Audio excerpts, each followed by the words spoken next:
Senhor, nós estamos aqui reunidas em Teu nome, porque Te amamos. Nós estamos aqui porque Te queremos. Nós estamos aqui, Senhor, porque o que nós temos agora é pouco para nós. Nós queremos mais de Ti. Nós estamos aqui para aprender a obedecer cada vez mais. Que não seja dito nada que não venha de Ti, mas que o Teu Santo Espírito tenha liberdade neste lugar. Em nome do Senhor Jesus. Amém. Boa tarde. É sempre bom a gente ir a uma cidade que a gente nunca foi. Como também é sempre bom a gente voltar a uma cidade que já foi antes, né? Porque o carinho dos irmãos é muito grande e isso é muito agradável. E para nós tem sido um período extremamente agradável aqui em Ponta Grossa. Tudo tem corrido tão bem, numa perfeita ordem, tudo muito bem organizado, as crianças extremamente bem guiadas e controladas. Isso é algo que desde a primeira reunião me impressionou muito. Como que o trabalho aqui foi feito de forma organizada. E a gente sabe que isso só acontece assim porque os irmãos que se dispuseram a fazer isso amam o Senhor Jesus. Eles não fizeram isso para o irmão Bernardo, nem para nenhum de nós. Eles fizeram isso para o Senhor Jesus. Então fizeram da melhor forma possível. Louvado seja Deus pela vida dessas pessoas que se dispõem a fazer a vontade do Senhor. Nós vamos começar bem no iniciozinho da Bíblia. Vamos para Gênesis.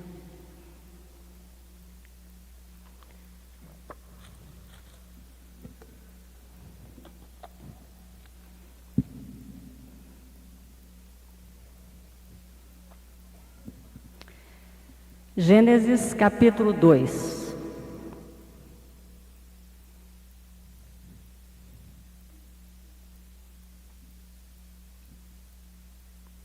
Gênesis 2, versículo 18. Disse mais o Senhor, Deus: não é bom que o homem esteja sozinho. Far-lhe-ei uma auxiliadora que lhe seja idônea.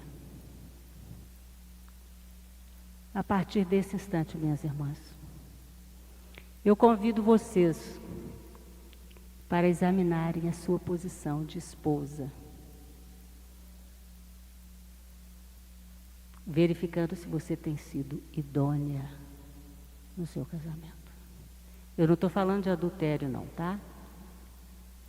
Não é só isso não. É de tudo.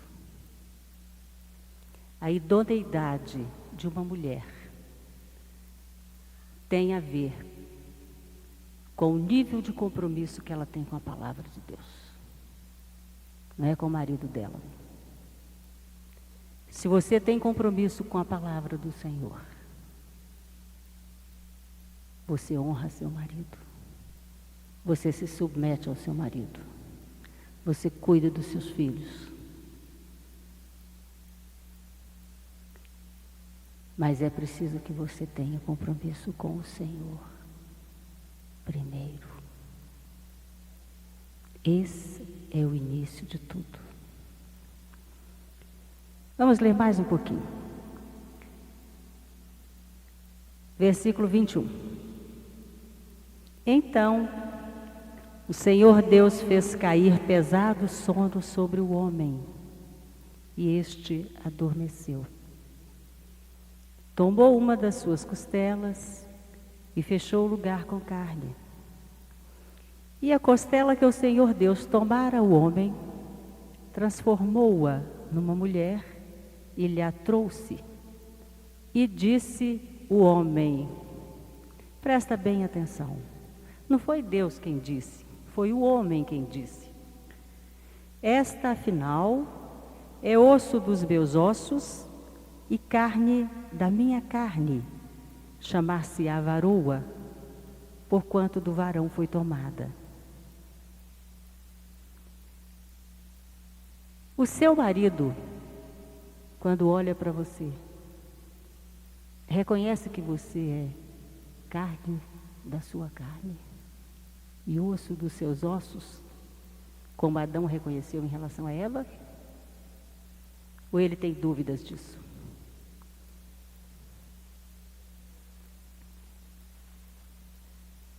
Você deixa que o seu marido tenha dúvidas quanto a isso?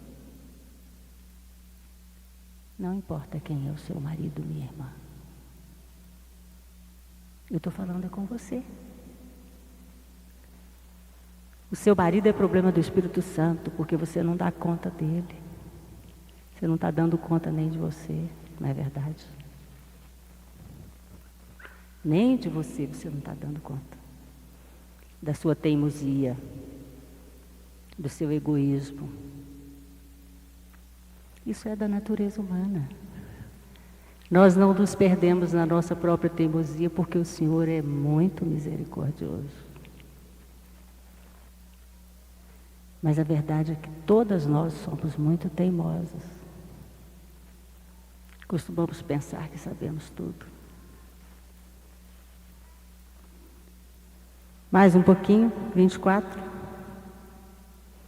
Por isso, por esta razão, porque é osso dos meus ossos e carne da minha carne, o homem deixa pai e mãe e se une à sua mulher, tornando-se os dois uma só carne.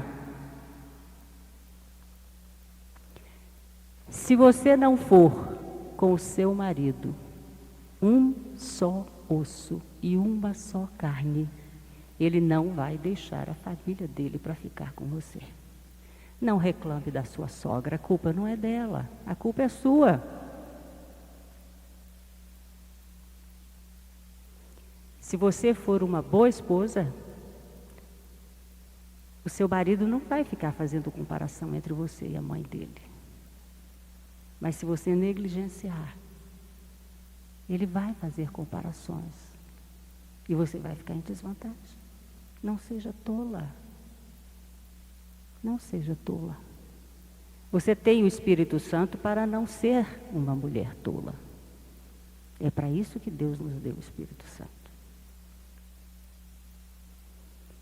E depois, se ele chegar a comparar você com a mãe dele, concorde com ele.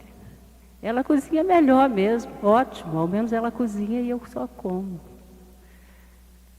A gente vai aprendendo de tudo. Tá? A sua nora não está à altura do seu filho? O seu filho é muito bom e a sua nora não corresponde? Minha irmãzinha, seu filho está satisfeito com ela? Louvado seja Deus por isso. Ele tem que agradar a ela, né? A sua nora tem que agradar o seu filho, não é a você. Se ela estiver bem com o seu filho, amém. Não olhe para os defeitos dela. Olhe para as qualidades. Quando nós nos casamos, quando nós gostamos de alguém, nós costumamos enxergar nessa pessoa apenas qualidades. Às vezes a pessoa tem até algumas manias. E a gente costuma achar até que aquela mania é um charme. Depois que casa, vira tudo defeito. Não é assim. Ninguém é só defeito. E ninguém é só qualidade. As duas formas de enxergar a outra pessoa são erradas. Nós temos qualidades e temos defeitos. Temos facilidades e temos dificuldades. E o que é que uma mulher sábia faz? Ela procura enxergar as qualidades do marido. Se você achar que o seu casamento está chato, se você acha que o seu casamento está igual, todo dia, monótono, procura se lembrar. Por que foi que você gostou dessa pessoa? O que foi que te atraiu nessa pessoa? O que é que vocês faziam juntos e que agradava a vocês dois? Procure voltar a isso. Você tem que cultivar o seu casamento. Você tem que se dedicar ao seu casamento. Se você fizer isso, Deus te entrega de volta um marido como você nunca imaginou que fosse capaz de existir. Um marido atencioso, atento às suas necessidades, que faz para você delicadezas que você nunca imaginou que ele fizesse. Que geralmente você só vê em filmes, em romances. E o seu marido faz para você. Além de continuar dia a dia achando que você é a mulher mais atraente que existe. Porque Deus faz isso também. Quando você se dedica ao seu casamento, porque você teme a Deus, você abre uma porta bem grande para o Espírito Santo. E você passa a ter um casamento que nem na época da lua de mel conseguiu sequer chegar perto de tão bom que ele fica. Você tem prazer em estar com a pessoa. Você tem prazer sexual maior do que das primeiras vezes que você esteve com ele. Porque sexo não é pecado não, tá? O Senhor disse, crescei e multiplicai. A gente multiplica através do sexo. E sexo não é para ser ruim não, é para ser bom mesmo. Tá bom? Não tem essa história de que sexo é só para multiplicar, não. Ele dá prazer também. E ele é importante no casamento. É muito importante. Nós temos que estar atentos a tudo isso. Mas nós não teremos um relacionamento bom com o nosso marido em nenhum sentido se nós não nos colocarmos dentro da palavra. Às vezes a gente descuida. E esse descuido é uma brecha que a gente dá. Às vezes você não dá a assistência que o seu marido precisa. Às vezes você é menos atenciosa com ele. E isso traz consequências. O importante é que a gente esteja o tempo todo atenta, com o coração aberto ao Espírito Santo.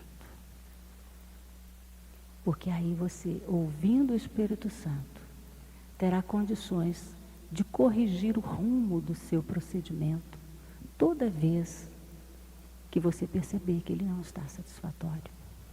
E se o seu marido não gosta que você faça alguma coisa, minha irmãzinha, eu vou te falar com todo o amor que eu posso sentir por você, não faça. Não faça. Se o seu marido não gostar que você vista determinada roupa, não vista. Se o seu marido não gostar que você se relacione com determinada pessoa, não se relacione com essa pessoa. Não pense que o seu marido está sendo chato. Não, não é isso, minha irmã.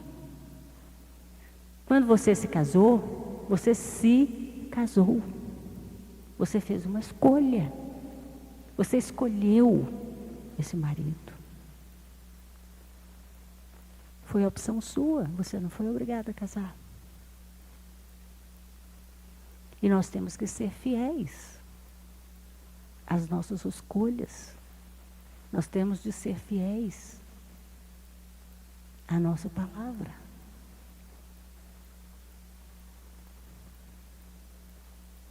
Eu estava conversando essa semana com uma irmã. É uma irmã que tem sofrido muito. Eu tenho acompanhado a trajetória dessa irmã ao longo de, vamos dizer, talvez 7 a 8 anos. É uma irmã que não tinha filhos, como ainda não tem. E o marido, junto com ela, estava orando por um filho. E de repente ele chegou em casa e disse para ela assim: olha, eu vou te contar antes que você saiba, nasceu um filho meu na rua. E ele estava orando com ela por um filho. Então foi muito difícil para ela, evidente, né? Ela sofreu demais. E ele não saiu de casa. Todas as pessoas aconselharam essa irmã a colocá-lo para fora de casa. Inclusive a família dela, são todos evangélicos, mas todos se ofereceram de alguma forma para ajudá-la. Esse ajudar, coloquem entre aspas, tá, minhas irmãs? Um ofereceu para dar uma surra no marido, o outro ofereceu para dar um tiro, o outro ofereceu para emprestar o revólver. E um irmão carnal dela, que é pastor, se ofereceu para fazer o casamento dela com uma outra pessoa que é apaixonada por ela. E no meio de toda essa confusão, ela foi parar na minha casa, porque ela foi minha aluna na faculdade, no curso de pós-graduação, e ela se lembrou de mim e esteve lá em casa. Então eu disse para ela: olha, nós não vamos fazer nada, eu não vou te falar nada. Você vai fazer o que você quiser. Nós vamos para a palavra. E nós fomos as duas juntas para a mesma passagem que nós vamos agora, 1 Coríntios 7. E essa irmã começou a ler essa palavra. E é evidente, ela lia com muita dificuldade, não é? Porque não é brincadeira, não é? Uma mágoa desse tamanho. E ela dizia para mim assim: mas Glória, você tem coragem de me falar para eu ser submissa a este homem? Falei: eu não estou falando nada com você. Está escrito em 1 Coríntios. Não fui eu que escrevi 1 Coríntios. Você faz se quiser. Se não quiser, não faz. Ela esteve na minha casa várias vezes. Juntas nós pudemos ler a palavra, meditar. E essa irmã foi sendo fortalecida pela verdade. E não mandou que o marido saísse de casa. Então vocês já sabem o que aconteceu. Ele não saiu, né? Ele continuou em casa. E é evidente, ele é responsável por essa criança. Inclusive, diante de Deus, ele é responsável por essa criança. Mas também diante da lei. E não é fácil. Eu sei que não é fácil para ela. Mas ela tem sido uma mulher fiel à palavra. Quando foi essa semana, ela apareceu, ligou e marcou para falar comigo e apareceu lá. Ela estava totalmente diferente. Não é que ela esteja, vamos dizer assim, usando roupas pouco adequadas. Não, não é nada disso. Ela continua se vestindo normalmente e tudo. Mas facilmente se percebe nela uma sensualidade muito forte. Ela não é mais a mesma pessoa. Então eu perguntei: o que houve com você, minha filha? Ela falou: nada. Eu falei: não, houve sim, alguma coisa houve. Você está diferente. Eu nunca vi você assim, você passou um período muito difícil, perdoou seu marido. E na hora que eu falei aquilo com ela, o Espírito Santo me alertou. Então me veio aquela indagação e eu perguntei na mesma hora para ela, será que você perdoou mesmo? Perdoei sim, perdoei. Falei, tem certeza? Tenho sim, só que agora apareceu uma pessoa e começou a chorar. Ela não perdoou o marido. E ela está sendo envolvida num outro relacionamento. Mas qual é o problema dela? É o outro relacionamento? Não. O problema dela está aqui. Porque a palavra está aqui dentro. E o tempo todo ela acusa a si mesma por estar andando errado.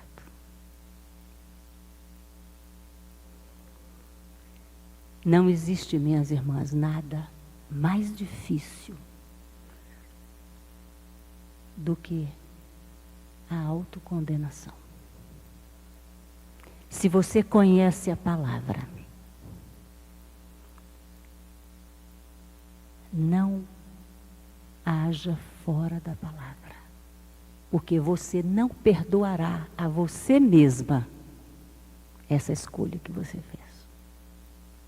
Seja fiel à palavra. Não importa quem é o seu marido. Deus nunca disse que a palavra vale quando o marido é bom. Ele não diz o tipo de marido. É preciso que a gente esteja atenta a essas coisas. Porque isso é muito sério. Quando você se casa, lá em cima fica registrado. Ninguém apaga. Não tem divórcio, não tem mágoa, não tem rancor que desfaz essa união. Aliás, a palavra divórcio significa separação, não significa novo casamento, não. Isso é uma coisa inventada pelos homens. A palavra divorciar significa separar. Não significa juntar-se a outra pessoa. Então, quando nós nos casamos, nós nos comprometemos diante do Senhor. Você não se compromete, não é com seu marido, não. É com o Senhor.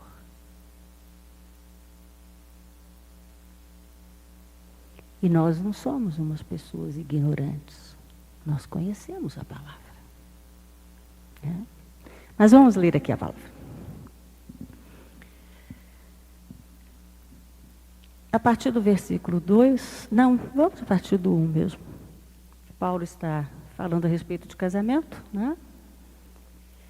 E são páginas de uma sabedoria extraordinária, esses versículos que nós temos aqui a respeito de casamento. E quanto mais a gente lê e medita, mais a gente percebe o quão séria e forte é a situação de um casamento. Foi a primeira coisa que Deus instituiu na terra.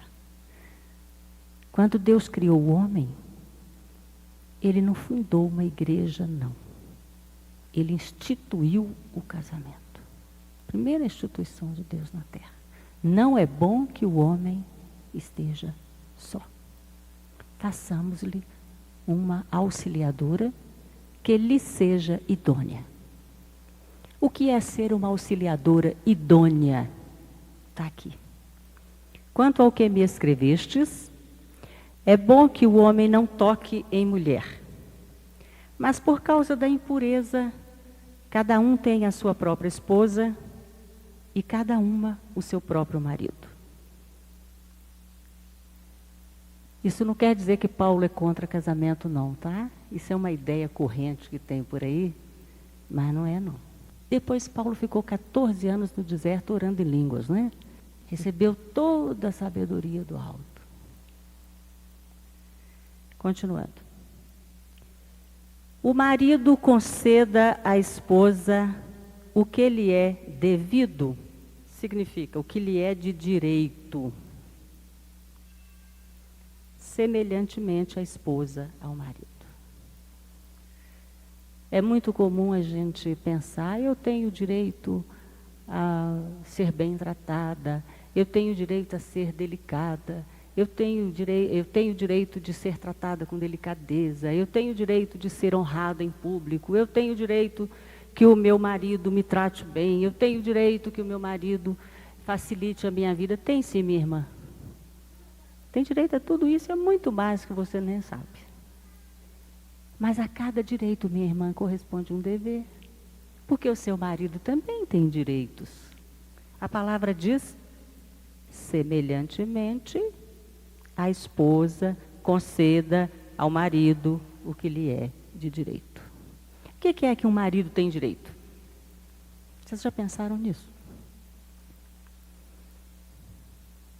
O marido tem direito a uma casa em ordem.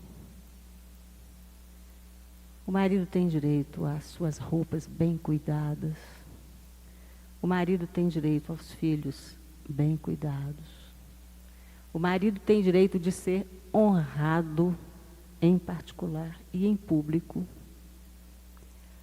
O marido tem direito de ter um relacionamento sexual agradável com a sua esposa. E você também tem direito a tudo isso, mas é recíproco. Num casamento, não existe nada que seja da responsabilidade de apenas um dos dois. A responsabilidade é dos dois. Porque não tem mais duas carnes ali. Tem uma só carne. Ali tem duas pessoas, dois filhos de Deus que se uniram, tornando-se um.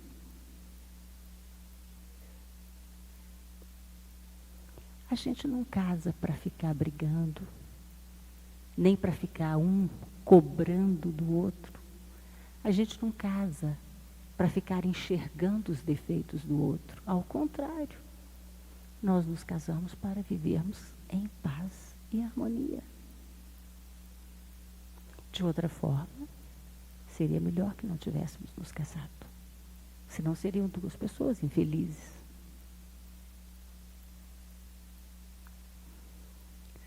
Muitas vezes eu sei que algumas coisas que os maridos falam irritam bastante a gente. Eu sou igualzinha a vocês. Eu tenho, às vezes, muita dificuldade.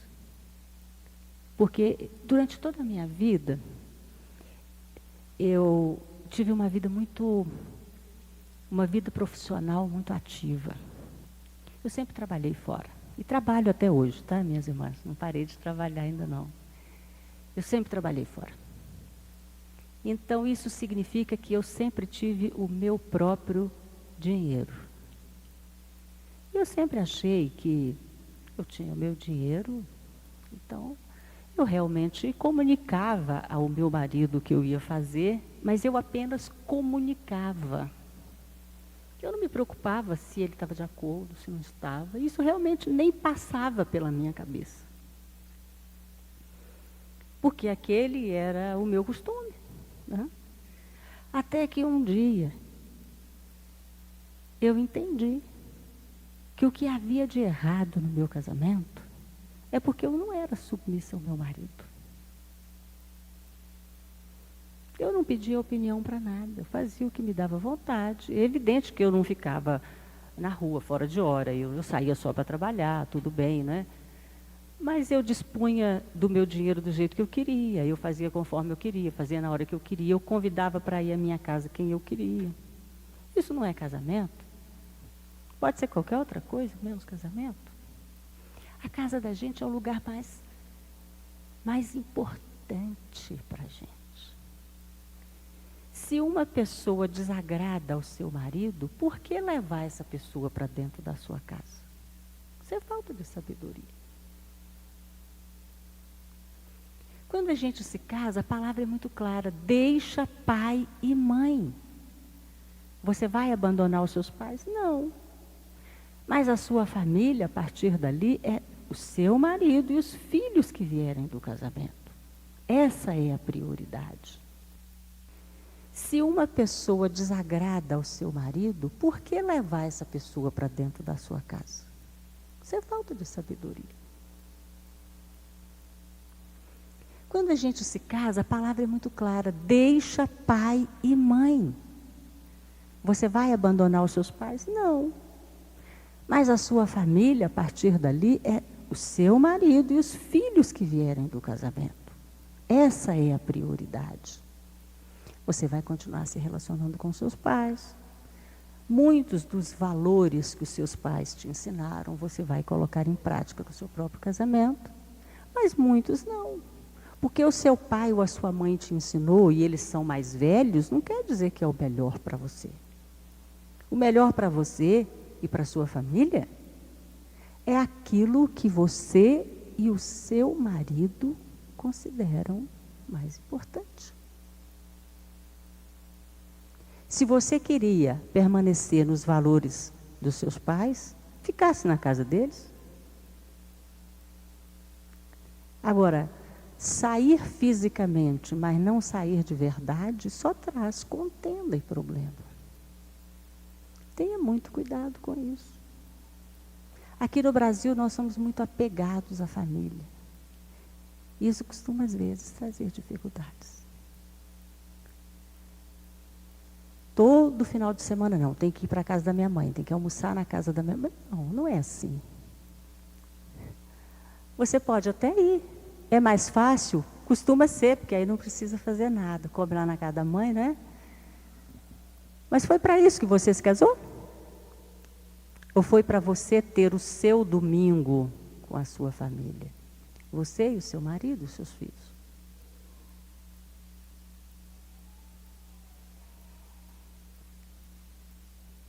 Todos esses aspectos devem ser examinados com bastante atenção. Você tem um casamento bom? Ótimo. Mas ele pode ficar muito melhor. O seu casamento não está bem? Vamos ver o que é, minha irmã. Deus mostra para você o que deve ser mudado. E Ele mostra mesmo, de verdade. Depois que eu comecei a me esforçar para ser submissa, porque foi um esforço muito grande para mim, eu não sei se para vocês para mim foi bastante difícil me tornar uma pessoa submissa, e de vez em quando eu ainda piso na bola. Muito, bastante até. Semana passada mesmo eu fiz isso. Só que a prejudicada foi apenas eu. Ninguém mais foi prejudicado. Quando eu saio da palavra, só eu sou prejudicada com aquilo.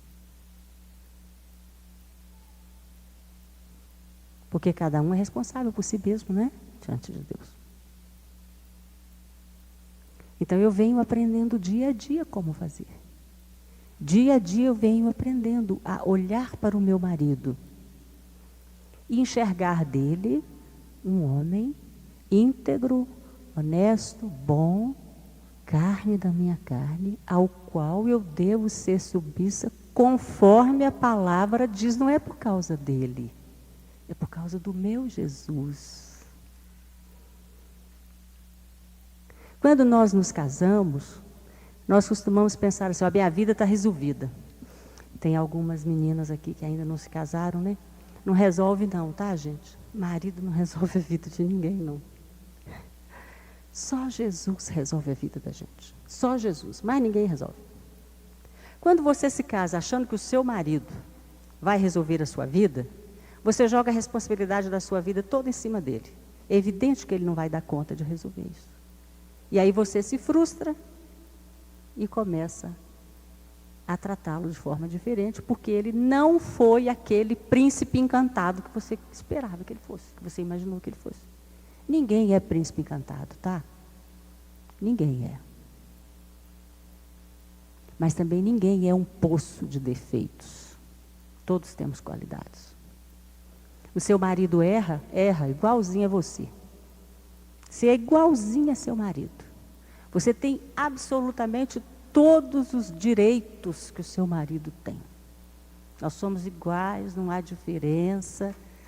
A palavra é assim, diz assim, Deus criou os dois, né? Macho e fêmea os criou, somos iguaizinhos, cheinhos de defeito, todos dois, cheinhos de dificuldades, precisando extremamente de Jesus. Não é só ele que precisa. Não aponte o dedo para o seu marido. Olhe para dentro de você mesma. Melhore você, que o seu marido melhora também. Né? Continuando mais um pouquinho.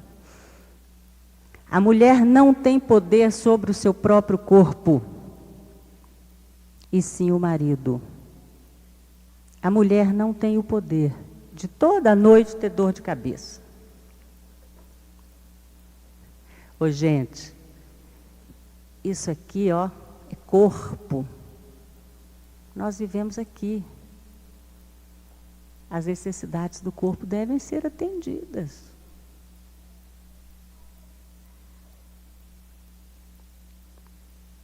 Nem cola mais a desculpa de dor de cabeça, né? Pelo menos, se quiserem uma desculpa, arranjem uma um pouquinho mais inteligente. A mulher não tem poder sobre o seu próprio corpo, e sim o marido. E também, semelhantemente, o marido não tem poder sobre o seu próprio corpo, e sim a mulher. É sempre de lado a lado. Você também tem direito sobre o corpo do seu marido. Mesmo porque quando Deus criou Eva para Adão, ele criou Eva para Adão. Ele não criou Eva, Maria, Joana, não. Criou Eva para Adão, uma mulher para um homem. Ao longo da história, principalmente durante o período da lei, nós vimos que isso foi extremamente deturpado, a ponto de terem homens que tinham centenas de mulheres. Mas não foi isso que Deus criou. Deus criou Eva para Adão.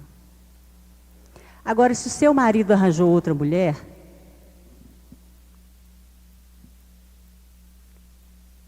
e se você é cristã, se você não é, mas se você é, minha irmãzinha,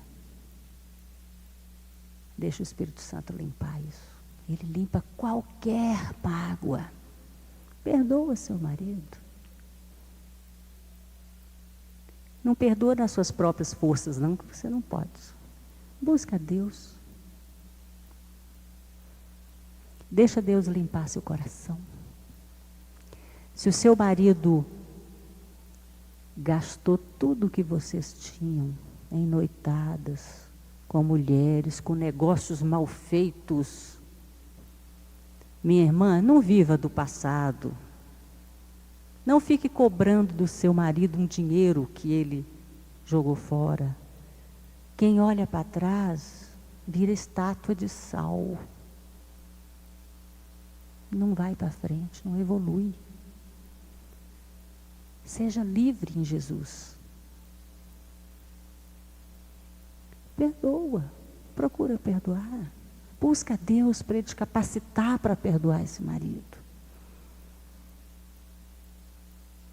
Não deixe que essa mágoa agarre no seu coração, vire amargura, e amanhã ou depois você aparece enferma.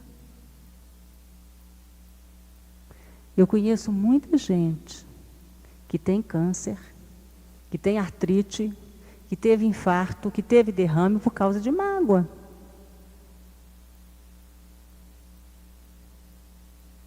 Quando você tem mágoa de alguém, você não enxerga essa pessoa do jeito que ela é, não. Você enxerga através da mágoa.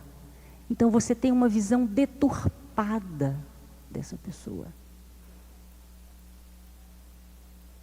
Pode ser até que você pense, mas é um desaforo, ele fez tanta coisa comigo, agora eu vou perdoar. Escuta, Jesus perdoou tudo. Você não escolheu Jesus? Então, vamos de glória em glória, nos transformarmos na imagem e semelhança de Jesus. Esse glória em glória significa de renúncia em renúncia. Joga o orgulho de lado, minha irmã. Você não está se humilhando, não. Quando você perdoa o seu marido, você não está se humilhando. Você está sendo sábia. Você está sendo uma pessoa que é capaz de perdoar. O perdão é a coisa mais linda que existe. Sabe por quê? Porque ele faz a gente ficar livre. A gente fica livre quando a gente perdoa. Não é o outro que fica livre, não. É você quem fica livre. Né? Vamos continuar mais um pouquinho. Não vos priveis um ao outro, nem por dor de cabeça, nem por nenhuma outra desculpa, salvo talvez por mútuo consentimento, por algum tempo, para vos dedicardes à oração, e novamente vos ajuntardes, para que Satanás não vos tente por causa da vossa incontinência.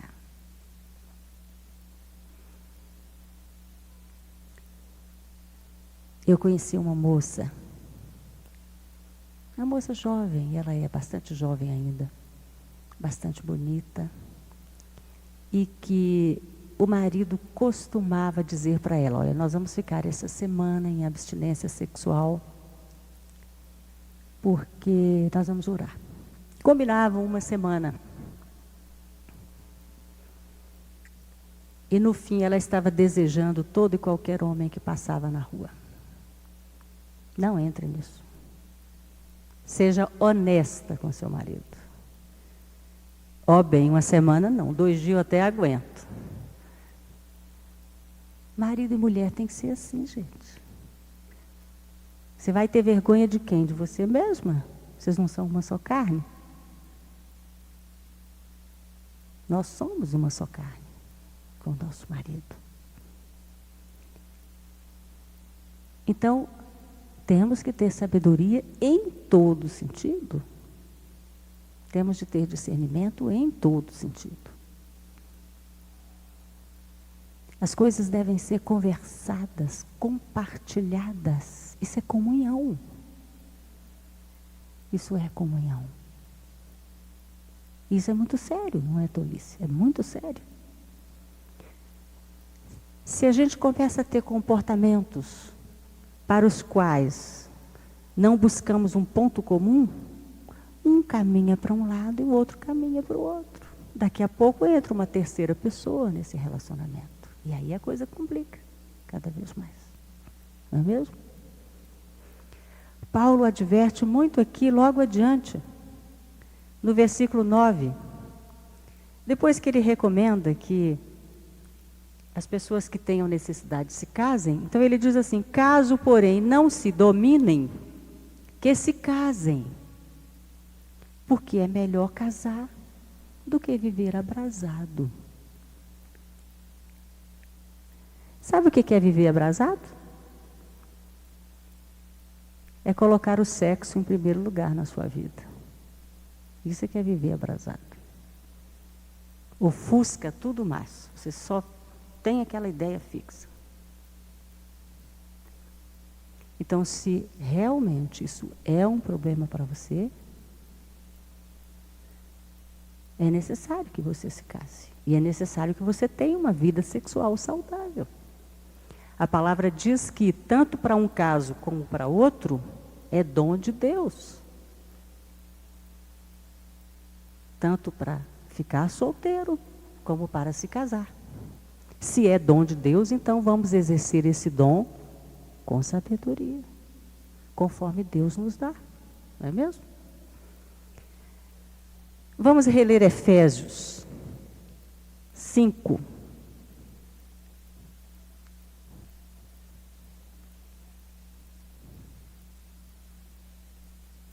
Está logo adiante. Não está muito longe, não. Logo depois de Gálatas.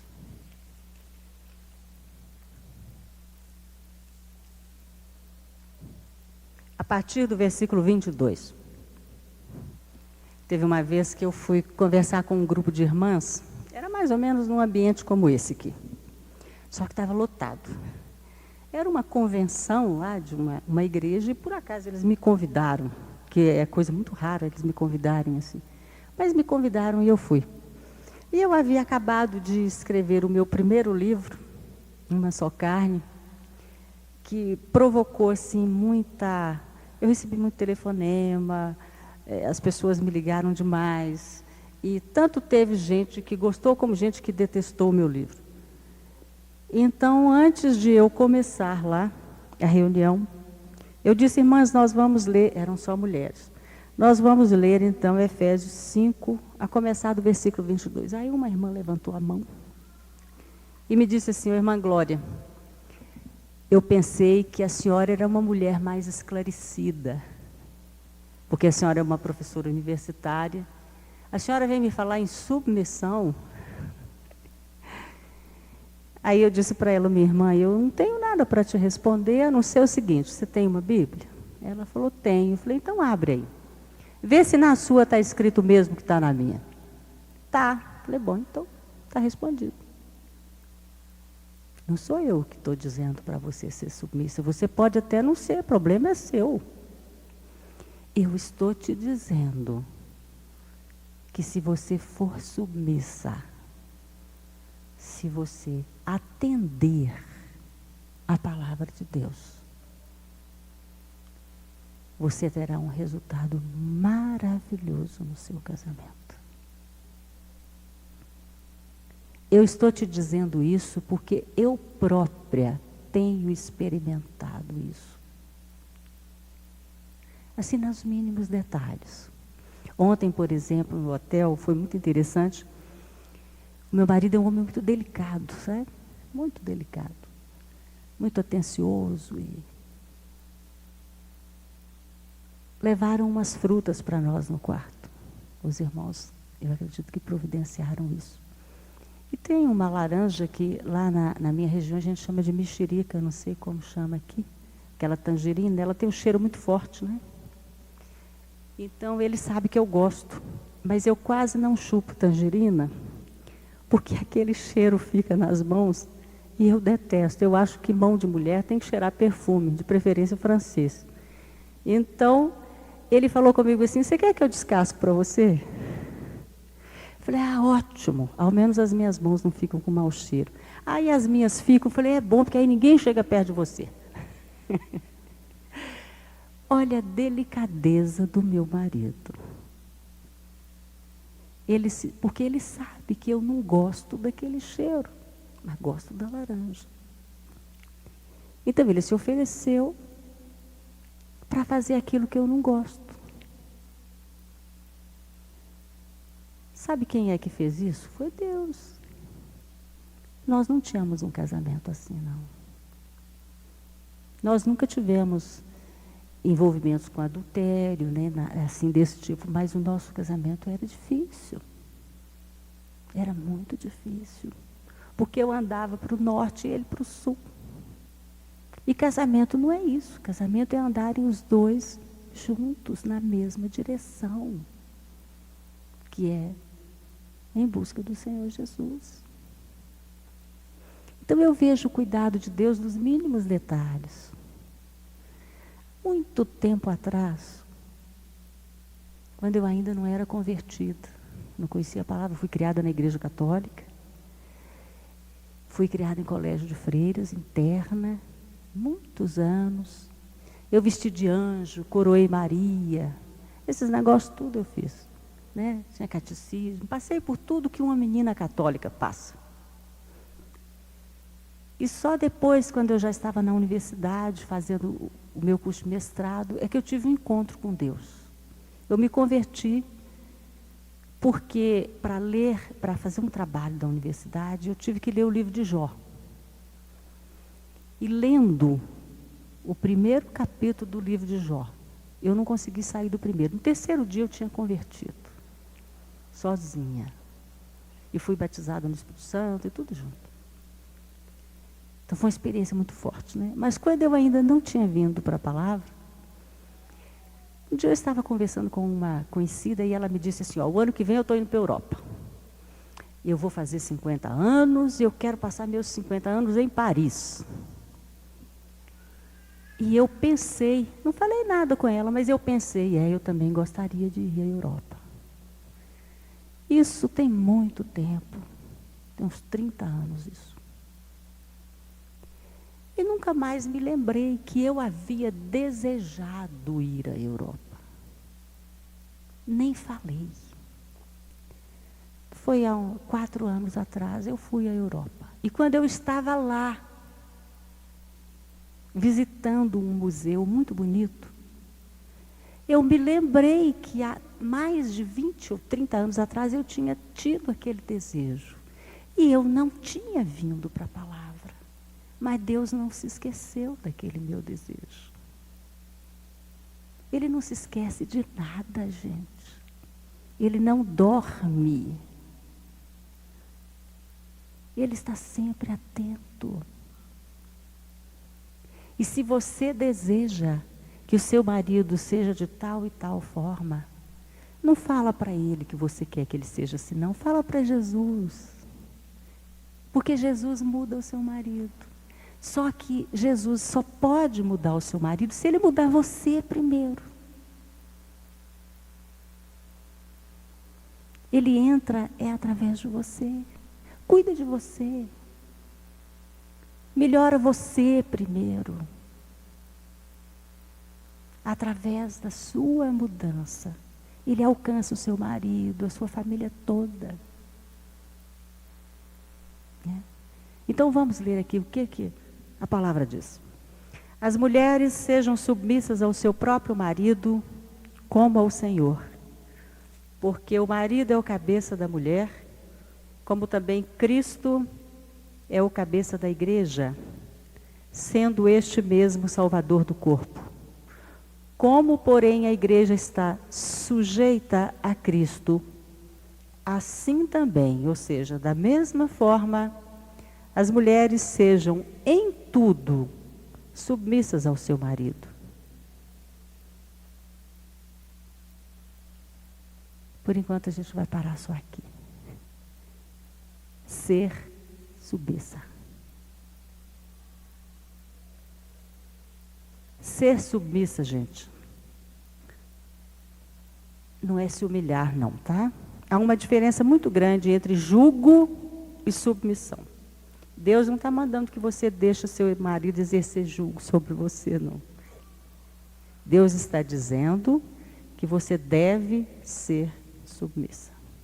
Ou seja, você deve atender ao que o seu marido diz e gosta de uma forma delicada e por sua própria vontade. Não adianta nada você dizer assim, eu sou submissa, tem que ser, né? Deus manda. Isso não é submissão, não. Isso aí não é não. Isso é rebeldia. Ser submissa é você, mesmo num momento em que lhe parece desagradável aquilo que o seu marido está dizendo para você fazer, você, por causa da palavra,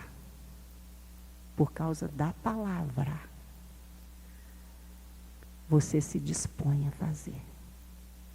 Imediatamente, quando você se dispõe a fazer, aquilo deixa de ser difícil.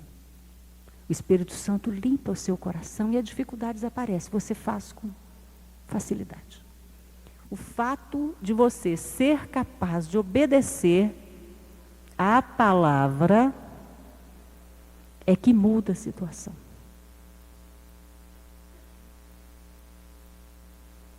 E o primeiro passo para isso, minha irmã, é você tirar o marido do altar, viu? No altar a gente só põe Jesus. Marido não. Para de ciumar do seu marido. Olha, eu era tão ciumenta, gente. Mas eu era tão ciumenta que eu sofria por antecipação. Quando eu imaginava que alguma mulher podia chegar perto do meu marido, eu já estava sofrendo. Olha que tolice. Eu sofria antes. Ele sempre viajou, meu marido comercia com pedras preciosas. E ele viajava para o exterior, ficava 30 dias, 40 dias, e eu ficava aqui morrendo, imaginando como é que ele estava lá no meio daquelas mulheres. Eu pensava, aquelas americanas, elas não respeitam nada, não ligam para nada, está dando tudo de cima dele. E eu ficava aqui sofrendo, olha que bobagem, que tolice. Não é assim. Né? Tira o marido do altar, bota Jesus lá no altar. Quando você tira o marido e coloca Jesus, seu marido fica correndo atrás de você. Esse é o segredo. Se você quer mais atenção do seu marido, minha irmãzinha, dá mais atenção para Jesus. É uma consequência da sua fidelidade à palavra. Quando você tem coragem de, num momento desses, buscar Jesus, Jesus pode honrar você. Né? E sabe como é que a gente faz isso? Fundamentalmente? Salmo 62. Só o primeiro versículo.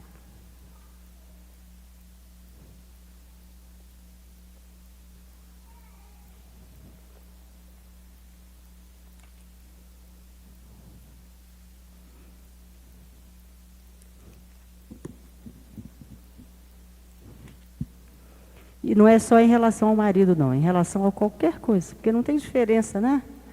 A vida em Deus, a orientação para a vida em Deus é uma só. Mas aqui no Salmo 62 está escrito assim: somente em Deus, ó minha alma, espera silenciosa, dele vem a minha salvação. Só em Deus, minha alma, de lugar nenhum mais vem o socorro. É só de Deus. Não espera que socorro venha do seu marido, não, porque ele não tem condição de te dar esse socorro que você precisa. Somente em Deus. Ó minha alma, espera. E não espera de qualquer jeito, não, espera calada.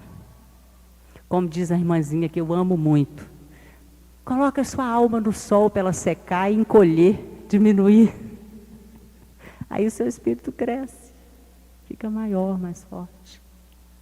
Tá? Espera só em Deus. Tira o marido do altar, tira o filho do altar, tira o carro do altar, tira a casa do altar. Né? Coloque como prioridade na sua vida o seu relacionamento com o Senhor.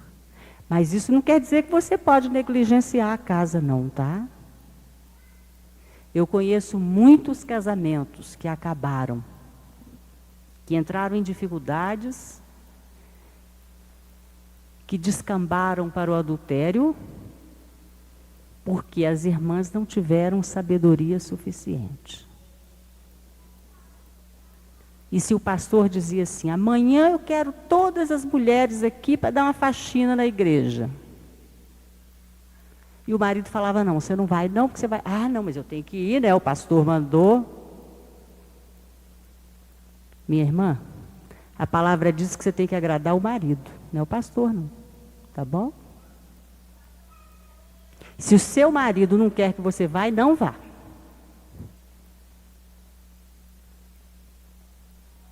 Não tem essa história de outro homem te dar ordens, não. De jeito nenhum. Não aceita isso, não.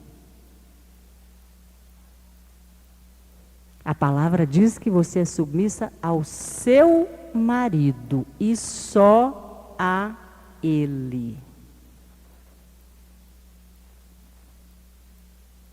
Eu conheço muita gente que entrou em problemas por causa disso. Eu conheço uma irmãzinha que até hoje tem problemas com o marido, porque ela ia para a igreja, ele não se converteu até hoje em razão da atitude errada dela. Ela ia para a igreja, e dizia assim: domingo eu vou para a igreja, eu passo o dia lá, não quero nem saber onde é que meu marido vai comer. Na casa de outra mulher, pode ter certeza. Ele não vai faltar. Não faça nada sem a concordância do seu marido. E você verá que ele também não vai fazer nada sem a sua concordância. Isso é recíproco. Deus honra você com isso. Mas é preciso que o seu compromisso com a palavra seja sério, seja de verdade. Não se preocupe com aquilo que o seu marido às vezes fala no momento de aborrecimento. Às vezes ele fala algumas coisas que te desagradam. Não responde não, fica caladinho. Ore em línguas. Tem vezes que a raiva é tão grande, comigo às vezes acontece isso, eu fico tão irritada que se eu não orar em línguas eu respondo. Aí eu saio da sala, do quarto, onde eu estiver, oro um pouquinho em línguas, me acalmo e volto. O ano passado me aconteceu uma coisa muito engraçada. Eu estava no quarto, o meu marido e meus 2 meninos, e o meu menino estava querendo uma carteira para viajar. Eu nunca contei isso.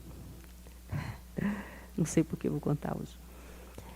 E ele queria uma carteira, e era noite, não tinha mais como comprar. E eu disse para o meu marido assim: você tem uma carteira nova aí na gaveta? Dá essa carteira velha para o Daniel.